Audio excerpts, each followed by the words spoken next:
কর্মস্থলে যোগ দিতে আজও বাস, ট্রেন ও লঞ্চে ঢাকায় ফিরছেন অনেকে। সহকর্মী জিসান আহমেদের সাথে যুক্ত হব, জানবো ট্রেনে ফেরার খবর সম্পর্কে।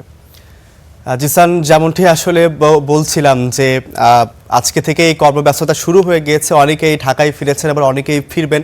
আপনার কাছে একটু জানতে চাই যে রেলওয়ে স্টেশনের কি অবস্থা, সেখানে যাত্রীদের ভিড় কেমন দেখছেন, কোনো ভোগান্তি পোহাতে হচ্ছে কিনা।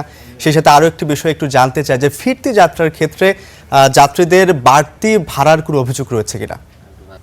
এখন পর্যন্ত দেশের বিভিন্ন জায়গা থেকে 9টি ট্রেন এসেছে, তবে কোনো শিডিউল বিপর্যয় হয়নি, কিছুটা বিলম্ব হয়েছে। আমরা কথা বলেছি যাত্রীদের সঙ্গে, তারা যেমনটি জানাচ্ছিলেন যে তীব্র গরমে আসলে অতিরিক্ত যাত্রী ছিল ট্রেনগুলোতে, এমন অভিযোগ আমরা পেয়েছি এবং এই গরমে তারা অনেকটাই ভোগান্তিতে পড়েছে এমনটা আমরা জানতে পেরেছি। এখন পর্যন্ত ঢাকা থেকে কমলাপুর রেলওয়ে স্টেশন থেকে 10টি ট্রেন ছেড়ে গিয়েছে দেশের বিভিন্ন জায়গায়। এর মাঝে 3টি ট্রেন বিলম্বে ছেড়ে গিয়েছে, প্রায় 1 ঘন্টারও বেশি সময় বিলম্ব হয়েছে, এমনটি জানিয়েছেন আমাদেরকে কমলাপুর রেলওয়ে স্টেশনের স্টেশন ম্যানেজার কবির উদ্দিন।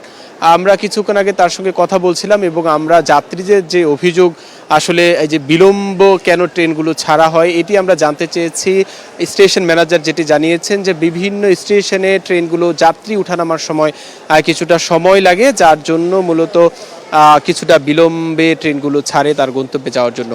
এবং আপনাকে আরেকটি তথ্য জানিয়ে রাখি যে গতকালই সরকারি ছুটি শেষ হয়ে গিয়েছে, আজ থেকে অফিস আদালত করবেন কর্মমুখী মানুষ। সকাল থেকে আমরা দেখেছি যে সেই মানুষের উপচে পড়া ভিড় দেখেছি কমলাপুর রেলওয়ে স্টেশনে, যদিও এখন এই মুহূর্তে কিছুটা ফাঁকা দেখা যাচ্ছে, কিন্তু সকালে আমরা দেখেছি যে দেশের যে বিভিন্ন প্রান্ত থেকে যে ট্রেনগুলো এসেছে সেখানে আমরা কর্মচঞ্চল মানুষ বা কর্মব্যস্ত মানুষের আমরা উপচে পড়া ভিড় দেখেছি এবং তাদের সঙ্গে আমরা কথা বলেছি। বরাবরের মতোই তারা আমাদের বলছিলেন টিকিট পাওয়া নিয়ে যে একটি ভোগান্তি সেটি আমাদেরকে জানাচ্ছিলেন এবং আপনি বলছিলেন বাড়তি ভাড়ার কোনো আমরা অভিযোগ পাইনি এবং যাত্রীরা বলছেন যে কিছুটা বিলম্বে ছেড়েছে, তাছাড়া তেমন কোনো অস্বস্তিতে তারা পড়েনি বলে আমাদেরকে জানিয়েছে।